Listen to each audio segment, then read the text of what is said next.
আসসালামু আলাইকুম। এটিএন বাংলা সংবাদে সবাইকে স্বাগত জানাচ্ছি। আমি চিন্তিয়া হক।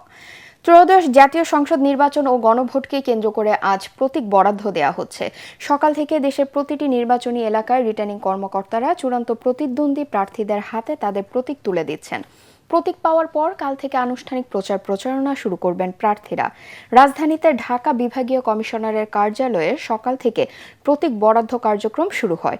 নিবন্ধিত রাজনৈতিক দলের প্রার্থীদের জন্য দলে সংরক্ষিত প্রতীক বরাদ্দ দেওয়া হচ্ছে। আর স্বতন্ত্র প্রার্থীদের জন্য নির্ধারিত 56টি প্রতীক থেকে তাদের পছন্দ অনুযায়ী প্রতীক দেওয়া হচ্ছে। যদি একই প্রতীক একাধিক স্বতন্ত্র প্রার্থী দাবি করেন এবং কোনো সমঝোতায় পৌঁছানো না যায়, সেক্ষেত্রে লটারির মাধ্যমে সিদ্ধান্ত দেওয়া হবে। আর যদি কোনো প্রার্থী আগে সংসদ সদস্য নির্বাচিত হয়ে থাকেন, তবে তিনি পছন্দের প্রতীকের ক্ষেত্রে অগ্রাধিকার পাবেন।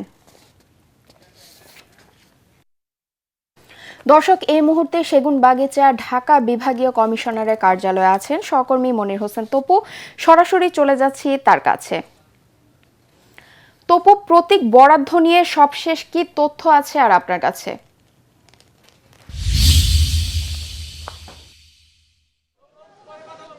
ধন্যবাদ চিন্তিয়া। আপনাকে জানিয়ে রাখি যে আজ সকাল থেকে আনুষ্ঠানিকভাবে যেহেতু নির্ধারিত দিন ছিল প্রতীক বরাদ্দের, সেই অনুযায়ী আজকে সকাল থেকে যে ঢাকা জেলার যে আসনগুলো রয়েছে সেই আসনগুলোর যারা প্রার্থী রয়েছেন, দলীয় প্রার্থী সহ স্বতন্ত্র যারা প্রার্থী রয়েছেন, তারা একে একে এখানে আসছেন।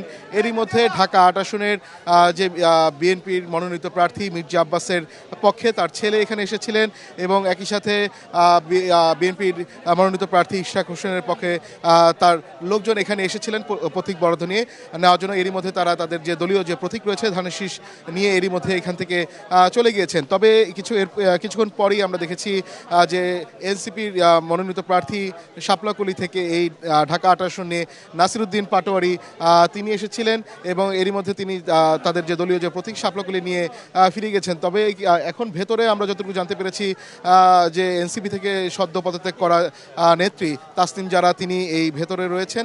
তিনিও তার যেহেতু তিনি স্বতন্ত্র হিসাবে নির্বাচনে অংশ নিচ্ছেন, সেক্ষেত্রে তার প্রতীক জন্য তিনি অপেক্ষা রয়েছেন। তবে একটি বিষয় জানিয়ে রাখি, এখন পর্যন্ত আমরা ভিতরে যে নির্বাচন রিটার্নিং কর্মকর্তা কার্যালয়ের ভেতরে যে এখন পর্যন্ত সুষ্ঠু পরিবেশ বিরাজ করছে। এখানে পুলিশ প্রশাসন থেকে শুরু করে গোয়েন্দা নজরদারি অব্যাহত রয়েছে। যে কোনো পরিস্থিতি মোকাবেলার জন্য এখানে সতর্ক অবস্থানে রয়েছে আইনশৃঙ্খলা বাহিনী। আর এখানে কিছুক্ষণ পর পর একজন প্রার্থী এখানে আসছেন, তাদের পছন্দের প্রতীক যারা চাচ্ছেন তার সেই প্রতীক অনেকে নিয়ে ফিরে যাচ্ছেন। তবে যেসব প্রার্থী স্বতন্ত্র যারা নির্বাচনে অংশ নিচ্ছেন এই ঢাকা জেলার বিভিন্ন আসনে, সেসব প্রার্থী যাতে নির্বাচনে অংশ নেওয়ার জন্য যদি একই প্রতীক দাবি করে, সেক্ষেত্রে যেটি দেখা যাচ্ছে যে তারা সেক্ষেত্রে হয়তো বা এই রিটার্নিং কর্মকর্তা কার্যালয়ে লটারির মাধ্যমে সিদ্ধান্ত নেওয়া হতে পারে।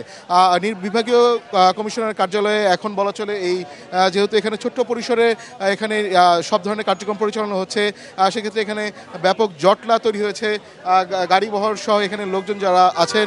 তবে এগুলো নিয়ন্ত্রণে প্রশাসনের পক্ষ থেকে সতর্ক অবস্থান থাকার কথা ছিল, সেই অবস্থান বলা চলে এখনও এই বিভাগীয় কমিশনার কার্যালয়ে নেই। এই ছিল আমার কাছে এই রিটার্নিং কর্মকর্তা কার্যালয় থেকে নির্বাচনী প্রতীক বরাদ্দের সবশেষ খবর, যেহেতু আগামীকাল থেকে শুরু হচ্ছে আনুষ্ঠানিক প্রচারণা। জি চিন্তিয়া, এই ছিল আমার কাছে সবশেষ। তপু, আপনাকে ধন্যবাদ। আজ সন্ধ্যায় সিলেট যাচ্ছেন বিএনপি চেয়ারম্যান তারেক রহমান। সেখান থেকেই আসন্ন জাতীয় সংসদ নির্বাচনের আনুষ্ঠানিক প্রচারণা শুরু করবেন তিনি। বিএনপির আনুষ্ঠানিক প্রচারণা শুরুর আগে সিলেটে হযরত শাহজালাল ও শাহপরান রহমতুল্লাহি আলাইহির মাজার জিয়ারত করবেন। এরপর আগামীকাল বেলা 11টায় নগরের আলিয়া মাদ্রাসা ময়দানে প্রথম নির্বাচনী ভাষণ দেবেন তিনি। গুলশানে বিএনপির কেন্দ্রীয় নির্বাচন পরিচালনা অফিসে নির্বাচন পরিচালনা কমিটির মুখপাত্র মাহাদি আমিন সংবাদ সম্মেলনে জানান, ভোররাতে হযরত শাহজালাল ও শাহপরানের মাজার জিয়ারত করবেন তিনি। এরপর সকাল 11টায় সিলেটের আলিয়া মাদ্রাসা মাঠে নির্বাচনে সমাবেশে যোগ দেবেন। পরে মৌলভীবাজার, হবিগঞ্জ, ব্রাহ্মণবাড়িয়া, কিশোরগঞ্জ, নরসিংদী ও নারায়ণগঞ্জের নির্বাচনী সমাবেশে যোগ দেবেন তারেক রহমান। বিএনপি চেয়ারম্যান উপদেষ্টা মাহাদি আমিন জানান, গণভোটে হ্যাঁ ভোটের পক্ষে অবস্থান নেবে বিএনপি।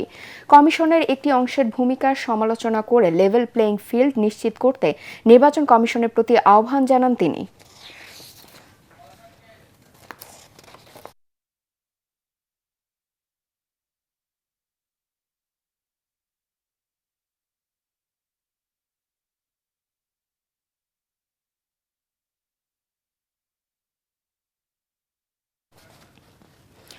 আওয়ামী শাসনামলে র্যাবের task force for interrogation sell TFI এর গোপন বন্দিশালায় গুম নির্যাতনের অভিযোগে মানবতা বিরোধী অপরাধের মামলায় শেখ হাসিনা সাবেক ও বর্তমান 11 সেনা কর্মকর্তা সহ 17 জনের বিরুদ্ধে সূচনা বক্তব্য ও সাক্ষ্য গ্রহণ শুরু আজ।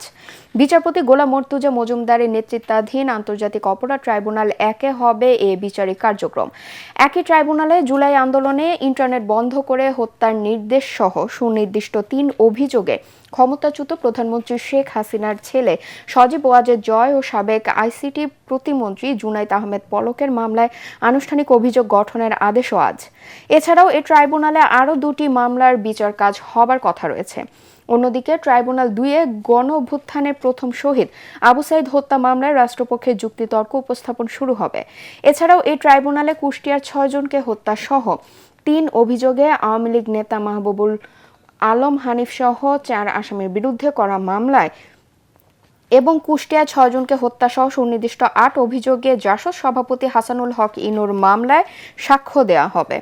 এদিকে সকালে ট্রাইব্যুনালে এসে আত্মসমর্পণ করেছেন 71 যুদ্ধাপরাধের মামলায় মৃত্যুদণ্ডপ্রাপ্ত আবুল কালাম আজাদ।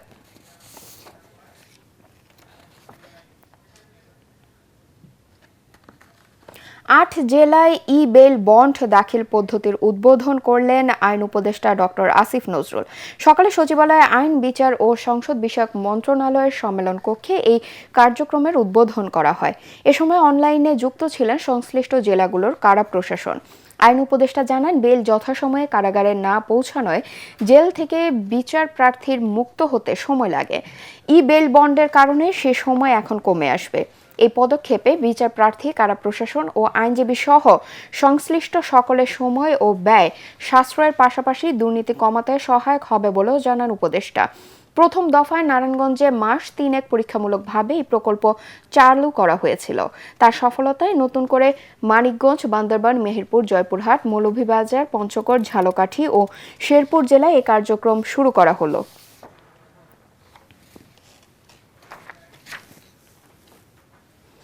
পরবর্তী সংবাদ দেখার আমন্ত্রণ জানিয়ে এখনকার মতো শেষ করছি। এটিএন বাংলা সংবাদ ইউটিউবে দেখতে ব্রাউজ করুন youtube/ATN Bangla News। ধন্যবাদ সবাইকে।